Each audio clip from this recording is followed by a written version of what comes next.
in a way, it was like rock bottom, right? It's like as low as you can. It's like, most embarrassing loss you can have as a good team.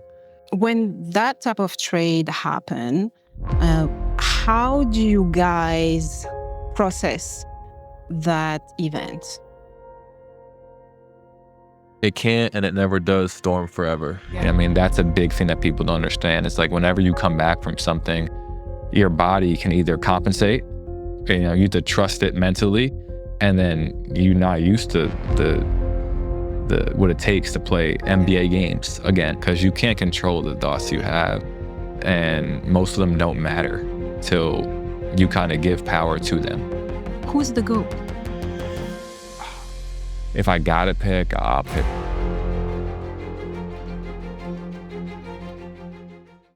Welcome to Deep Tissue Talk. Today on my table, we have Ty Jerome on the fluff table. Welcome, Ty. Thank you for having me. Of course. I've been working with Ty for about 2 seasons. How long have you been in the NBA, and how many teams have you been a part of? I just finished my 7th year, so next year will be my 8th. And I'm on my 5th team right now. You're on your 5th team, so you have like a good perspective on what's going on in different type of teams. So that's going to be really interesting to hear. For sure. Yeah, every team runs itself differently. Mm-hmm. It's almost like the NBA is one, big company with a bunch of, branches in every city. And like every team runs itself how they want to run themselves. So it's kind of like different states, kind of the United States, different states that have the same laws, but kind of run their state differently. For sure. Just like that. All right. Yeah. So I'm going to put a Haelo machine on you. One of my secret weapons when I work with players is the Haelo PEMF unit. PEMF stands for Pulsed Electromagnetic Field Therapy.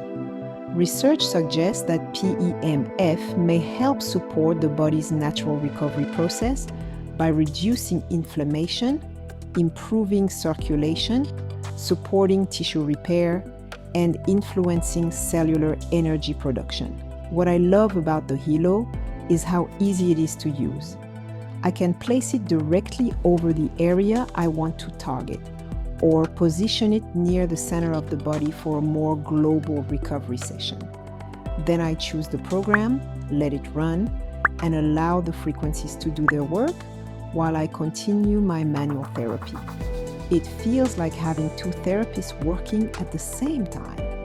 And the bonus is that the field can reach up to 6 feet. So while I'm treating the athlete, I can receive some of the benefits too.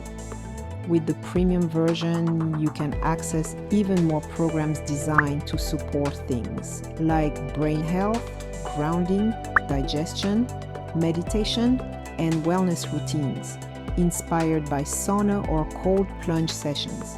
This is why Haelo has become one of my favorite tools in the treatment room.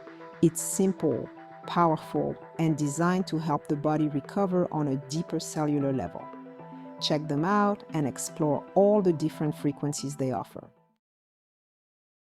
What are the difference in the teams that you've been on in terms of how they treat their players? It's different in a way of I would say, just how strict maybe you would say, or how much freedom each player has. And usually as you get older in the NBA and you have more and more years, you get more freedom to like pick the time. Every day, you get your treatment, you get into the weight room for a lift, and you do something on the court. And different teams have different, whether it's, certain teams practice more than other teams, and certain teams have days where they just call it kind of get what you need days, where every player has to come into the building, but it's not a team practice. Instead, it's just like, we all have to lift, we all have to get treatment, and we all have to, touch the court or sit in the ice bath, in the sauna, recovery, whatever it is, but you have to do something. You have to, what I mean? And I think that's the biggest difference in how teams run themselves is the structure. Certain teams will practice a lot and they'll do team stuff. And on the older teams I've been around, usually, that's the common denominator, is they'll do more like they expect you to get your recovery, get your work in on your own, basically, and just be ready to play. They trust you to know what you need. Exactly. Trust you to know what you need. And then they understand, like, some of us vets might have outside people like you, how we work together, where, I don't have to be in the building for so long because we can be on the table for, 2-3 hours sometimes. Yeah. And that's something that I really appreciate. Memphis has really good communication. Right. I've had like a really pleasant time communicating and exchanging with Sure. Eric. Eric, I appreciate you. Going off of that is like, within a team, it can be run so differently because the performance staff is going to be different from team to team, right? So the athletic trainer, the strength coaches, they're going to run their kind of unit a certain way. Then the basketball coaching staff is going to run what they run a certain way. And then you have the front office, which consists of like the GM, the general manager, the assistant general manager, the guys who kind of make the roster decisions. And they're going to run what they want a certain way. You know what I mean? So it's kind of like 3 or 4, major departments that are all kind of running their own. Yeah, they have their own ecosystem working. Exactly. Yeah. And the good organizations, they usually are all on the same page. Yeah. But there's been some organizations where there's a disconnect, and that's when you see kind of chaos or bad stuff happening. Yeah. No, that's really interesting to know for people who love basketball, but they don't know what's going on in the background. I've had both experience working for a team, but also being a part of a personal player performance team. And it's like really cool to have both perspectives. Right. And so you've seen, like, how you said how Eric this year was like, when we were doing treatment at the house, he'd come by and, check in. So now he knows, okay, what you worked on with me. So when I go into the building tomorrow, he can either add to it, work on something else, but now he knows what we worked on. He's communicating with us. He's seeing, one of his players, like he's going above and beyond. And that's not always the case. Now, that was a big part, like, from recovering from that calf strain last year, having you guys and having him be so detailed and diligent. Like, it's hard to come back from injury of that nature, and to come back and hit the ground running as smoothly as I did was big credit to both you guys and how he was and the communication, for sure. But also credit to you for wanting to have your team and make sure that your team communicates well with the Memphis Grizzlies, because you were committed to going back on the court and you came back faster than what was planned. So it's also like a big testament of your focus. Thank you. You're gonna change position and I'll place the Haelo on your stomach. You read this whole league like a system. That kind of perspective usually gets built the hard way. Can you take me back to the first time the game really humbled you? My second year in college. So I don't know how much you guys know about like college basketball, but they do rankings instead of the NBA where they have like Eastern Conference and Western Conference. In college, they just do the best teams in the country. They rank the first through 25, 1 through 25. They rank the teams. And my second year in college, we were the number 1 seed, the best team in the country. And at the end of the regular season, they have March Madness, which is the NCAA tournament, where they rank you 1 through 16 in 4 different regions. So 64 total teams. And we were the number 1 seed. So we were playing a 16 seed in our side of the bracket, and we lost that game.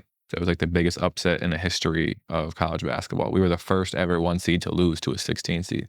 Like the first time it ever happened. Oh, wow. You were on the wrong side of history. Yeah, the wrong side of it. So then after that game, it just it has a way of really messing with your mental, right? It's like, in a way, it was like rock bottom, right? It's like as low as you can. It's like, most embarrassing loss you can have as a good team. And that whole summer, it, motivates you to refocus and go harder. But I just had it was just really hard for me to achieve that stillness and presence. Like, all I wanted to do was get back to March Madness the next year so we can, quote unquote, avenge the loss that happened.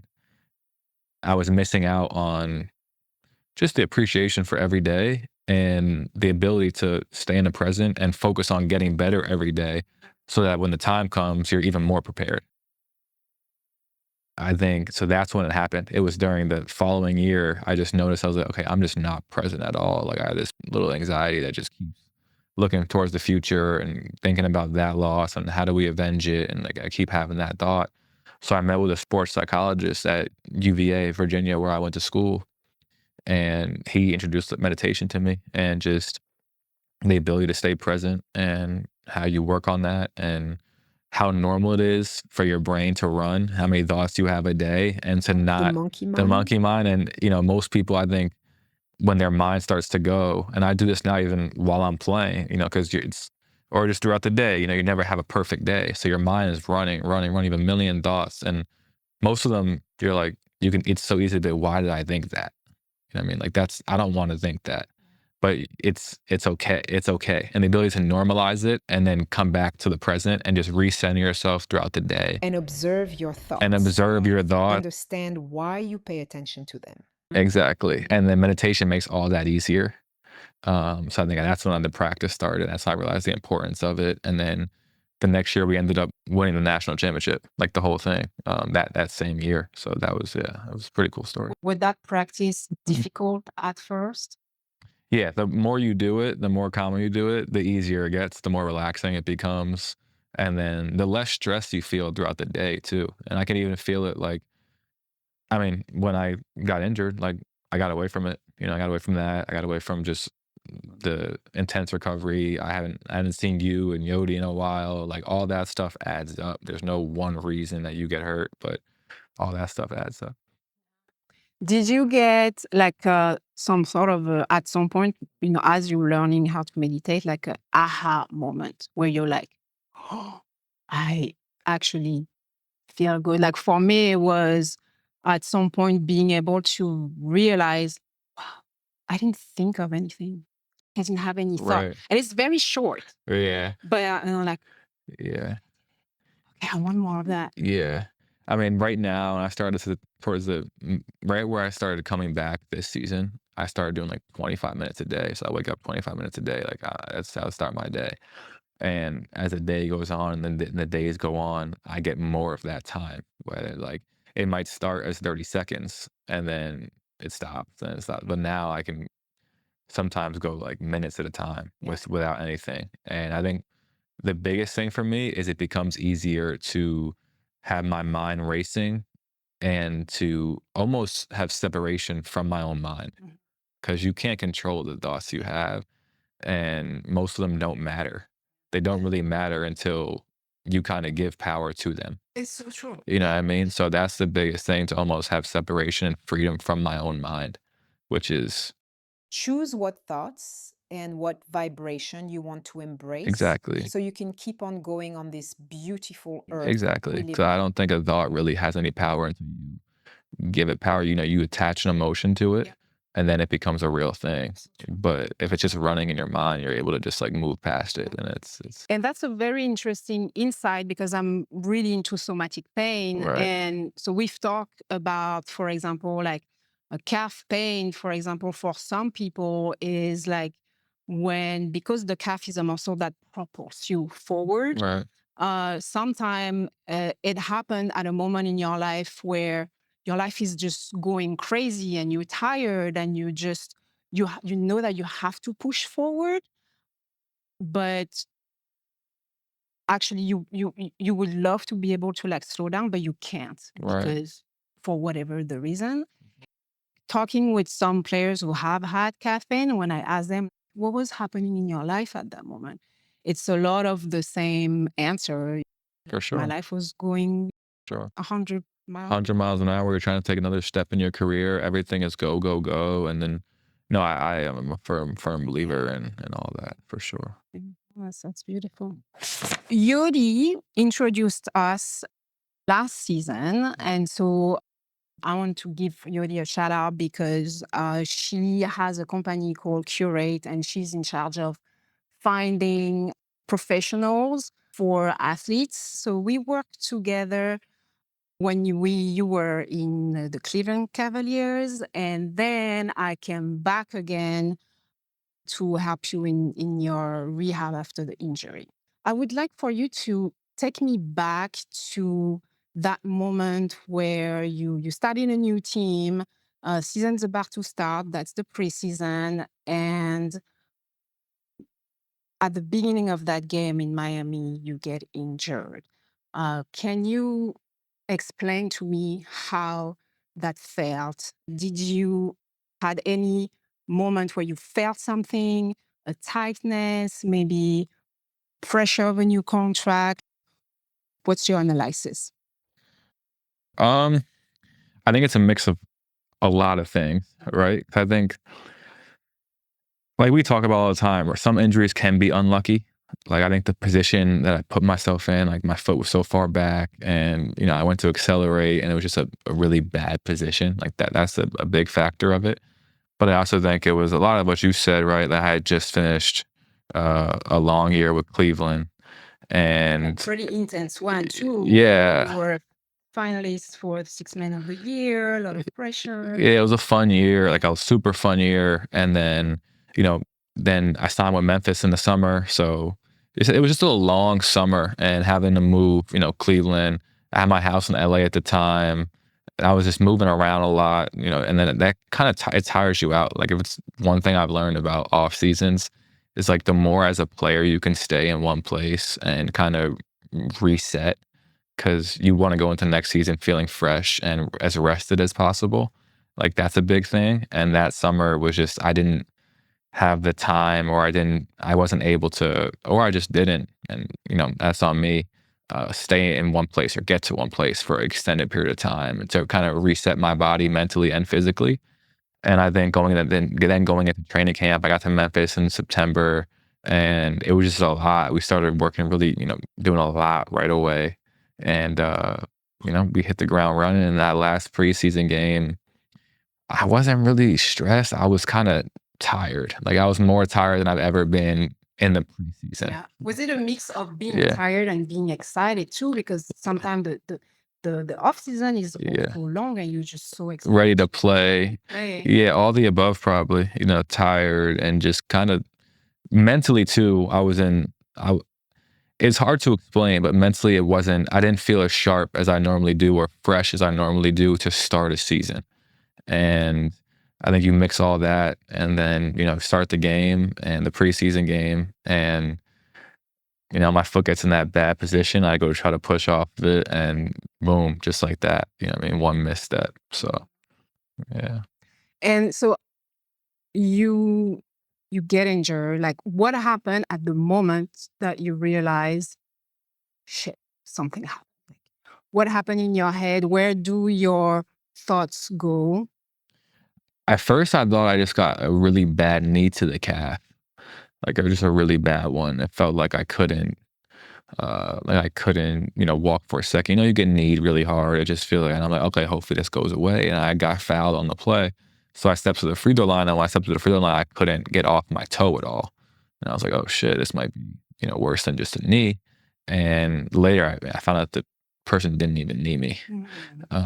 So that was a non. It was a non-contact. And then I go to try to get back on defense, and I tried to walk back or run back after the free throws, and I just had I couldn't move, couldn't push off my foot, my calf.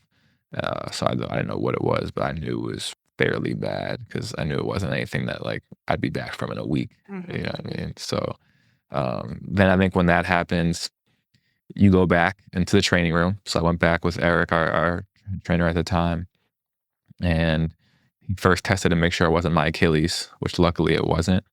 And, he's able to diagnose it's a calf strain. You can't diagnose how severe it is until you get imaging, but we knew it was worse than like a grade 1. We knew it was worse than just a minor calf strain. So then the next day, we were in Miami. You fly back to Memphis after the game. The next day, we go get imaging on it and all that. And then the doctors after that give you feedback of what it is, how bad it is, what they think it's the timeline is going to be and all that.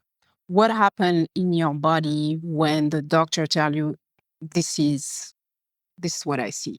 How does that feel to you? Is it kind of like a slow motion of,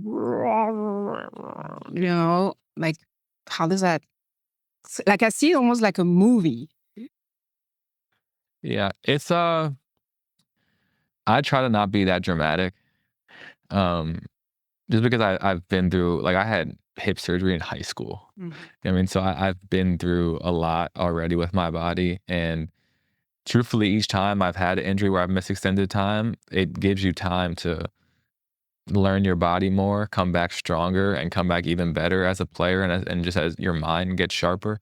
So I try to take the optimistic side of it. But of course, anytime you find out you can't play for X amount of weeks or a month or months, it's not positive news. I never want to be away from basketball. It's like what we do. It's what, you spend your whole summer working out and working hard to then It's a part of who you are. exactly. That's what gives you life and purpose. Exactly. But then the way I've done my extended rehabs is that as soon as I find out, I take a day or two to kind of, I guess, feel all the emotions that comes with it of like, okay, I'm about to miss X amount of time. And I usually take a night to like have a cheat meal and like just kind of sit with just be sad for a day. Yeah. Yeah. And then, you wake up the next day and it's like, okay, I got to attack this rehab and get back as soon as possible. So if it's like, if they give you a timeline of 8 to 12 weeks, you always aim for the 8. Yeah. You know what I mean? And you do everything you can, from diet to our table work to the PT in the morning to sleep, recovery, meditation. You do everything you possibly can to make it as short as possible, and then to come back when you come back to not re-injure it. In the NBA, people come and goes, whether it's staff, whether it's players, people rotate, change teams.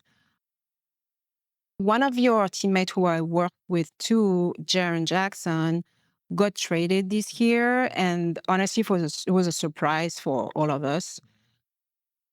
When that type of trade happened, how do you guys process that event?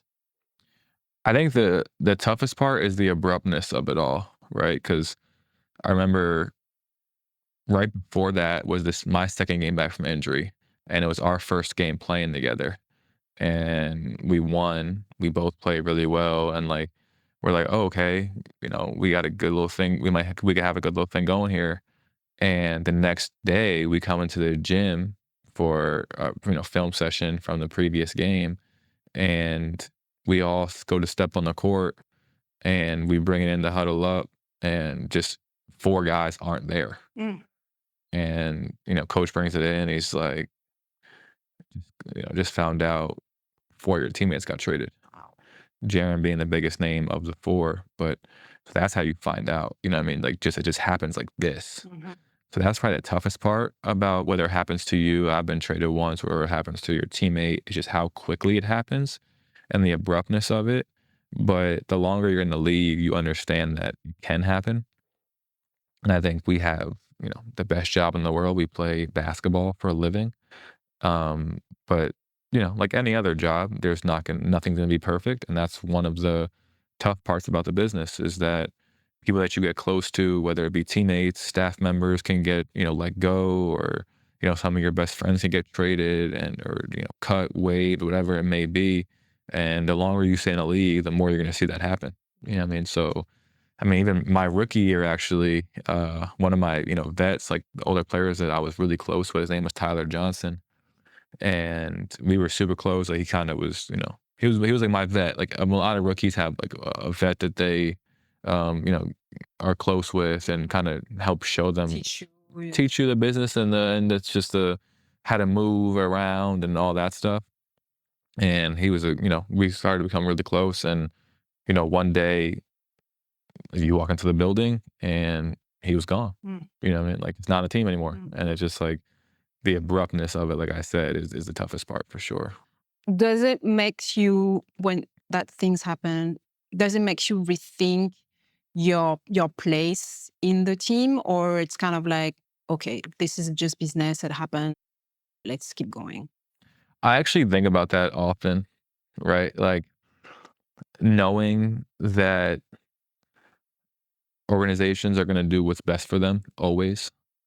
And it's just part of it, right? Because if I'm an organization, if I'm the leader of an organization, I'm going to do the same. What's best for organization. So I think at first you have to understand it's not personal. Yeah. And then the more I think about it, it's like no matter where you are, you want to put your best foot forward. But the best way for me to do that is to kind of tune it out. Whatever team I'm on, I try to stay as present as possible, and I'm on that team until I'm not. Yeah. And there's you have fans of every team and a city of every team. The better you perform, the more the city gets behind you. So those are kind of the people that you end up wanting to do it for. And they're not the ones trading you. You know what I mean? Yeah. So Trade that, yeah. whether or not you were part of that team, that shocked you. Oh, for sure. When Luka got traded from Dallas, Luka Doncic got traded from Dallas. Yeah, to the Lakers. I mean, that was like, I remember that happened. I was about to go to sleep. It was like I was getting ready to go to sleep when that happened, and my phone started ringing like I got traded. Like everyone was going crazy. It was that was a shock. I did not think that, but that kind of puts into perspective like anybody can get traded. Yeah. You know what I mean? Yeah. I remember my first time that I experienced a trade. I was with a team, and I actually don't remember the name of that player, but it was a really cool player. So I was in the plane, and the plane was just like stuck in the tarmac for a while. And then at some point, there is two players who come. I was sitting in the back of the plane. They come in the plane, and they are like high-fiving everybody. Blah, blah, blah. So, and one of these players was really shy to start with. And so he comes, he high-fived me, and he leaves. And I had no idea what was going on. So I'm thinking, wow, I'm so proud of him. I'm so proud of him. He's breaking out of his shell. Yeah, he's coming, saying hi to everybody. Good for him. Right. And then my boss comes to tell me, he's like, because he knew I was new in the NBA, and he's like, you know what just happened, right? No, I mean, he just came and say hi. Some players, they do that. They come in the back of the plane and they say hi to everybody, or they bring donuts, or Right, the rookies bring donuts. Right. And he's like, no, he just got traded. Traded? What do you mean traded? Just gone like that? Yeah, that was him saying goodbye. Okay, welcome to the business. And how quickly it happens. Like you're on the plane with one team, and then you find out, oh, I got to go to another team. And listen, like I said before, I think we have one of the best jobs in the world. We play basketball for a living. So it's not to like, oh, we have to go do tough things. It's not to like throw a pity party or anything like that. But it's just the toughest, like it's the abruptness. And then like you live in one city, and you all of a sudden you get a call, and now you have to go live in a whole different city. Yeah. And when you have family, if you have a family, if you have kids, like that only gets harder and harder. And like I've seen some people that have to leave their kids and family in one city because they don't want to, their kids aren't going to switch schools middle of the year. I mean, now your kids have to move, so that's part of the business. It's the human part for me. That's really how I look at it. Right. And then when like you are someone that has been has worked with teams, and you worked a lot of players who it's happened to. So you can, you see the up close and personal of like people switching cities and to see that. But if you don't see it, it's like, then again, we get paid really nicely to deal with that. It's not like woo-hoo. Right, as a human, I look at you and I know that you have to reorganize your life. And that's just part of it. I just look at you as a human. For sure. And that's just part of it. And, you can look at the plus side of it. Like you get to experience different cities that you never have lived in. So pros and cons to everything, right? Yeah, pros. Sometimes you can get to a team that is sunnier or doesn't have taxes. Right. That's nice. Right. And sometimes not. Sometimes not. I'm going to put the Haelo on your back, kind of to have like a more general treatment for you as we finish this session. I don't know if you remember, I really like this machine in terms of help with inflammation, for example, when one time you had an inflammation in one of your joints and you were not supposed to play the next day. And I used the machine at the same time that I was flushing your legs. And then after that, it's like you had nothing happen to you when you were playing. I do. I remember that. Yeah, I think it was my left knee. I think it was the knee. Yeah. And it's pretty cool how we're surrounded by waves all the time. And those waves affect us, whether we want it or not, whether it's Wi-Fi, Wi-Fi waves or the waves of the beach. And this machine allows us to choose what type of beneficial frequency we would like our body to experience. It's pretty cool. So for my last question, if somebody is watching this, somebody that's not an NBA player, maybe like a weekend athlete or anybody that train, and if that someone is going through a setback right now and they're about to give up on themselves, what's the one thing that you learn from those dark stretches of injuries that you'd want them to know? I would say to that, to anybody that's going through something, whether it be sports related or non-sports related, is that it can't storm forever. We all go through these tough times, and sometimes we think it's the end of the world, but you just keep putting one foot in front of the other, and you keep doing the right things, and it always gets better. I think it's easy to believe in yourself and to be confident when everything is going well. I think anybody can do that. And the tough part is when things aren't going well or your back's against the wall or you're going through a hard time, is can you still have that deep, secure belief in yourself? Yeah. Yeah, always asking yourself, what am I learning from that experience? Because I truly believe that it's not, why is this happening to me? But why is this happening for me? what am I learning from it so that it doesn't happen again? And so it's always an opportunity for growth. If you have that mindset, no matter what you do, you will always get better. It's impossible to not get better if you have that mindset.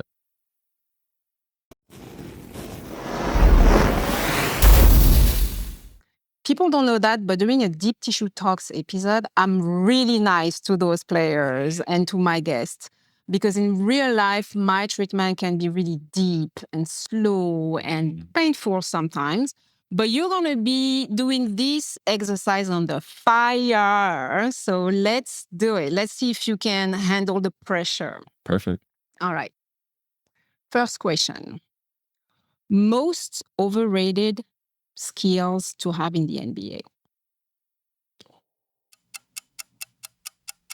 I can't.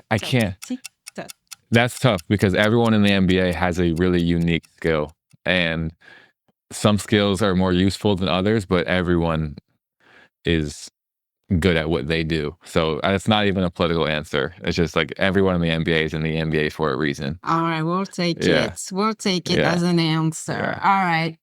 Hardest arena to play in? Hardest arena. Oh. Boston's pretty loud. Boston, Utah, Denver, OKC, Indiana. Those are a few. Yeah. Okay. Who's the toughest player you had to guard or play against? When I was first coming into the NBA, I'll give it to Steph Curry. Mm-hmm. Yeah, that's a good one. Yeah. By the way, just in case you don't know, there is a few players that I've talked about you with them, and they told me like he's so annoying to play against because he's everywhere. He's like so difficult to guard. So just know like you're on that list too. I appreciate that. Who talks the most trash? Draymond Green. Mm-hmm. What's the biggest misconception fans have about pro players? That we don't care about winning, or that, when we get hurt, like we're not doing everything we can to get back on the court. Mm-hmm. What player doesn't get enough respect? Ooh.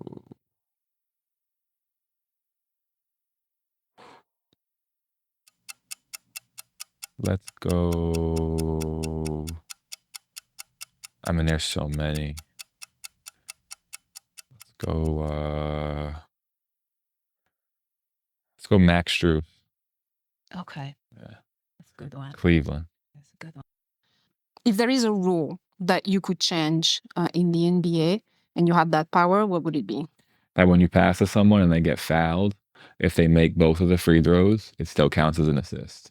Why is that? Why would you like to change that rule? Because a lot of times you make a good pass to someone, they get fouled, and then you don't get an assist for it. You don't get the credit for it. Yeah, okay. Not that I care about getting the credit. Yeah. It's good for stats. Yeah. Are young players today more skilled or more entitled?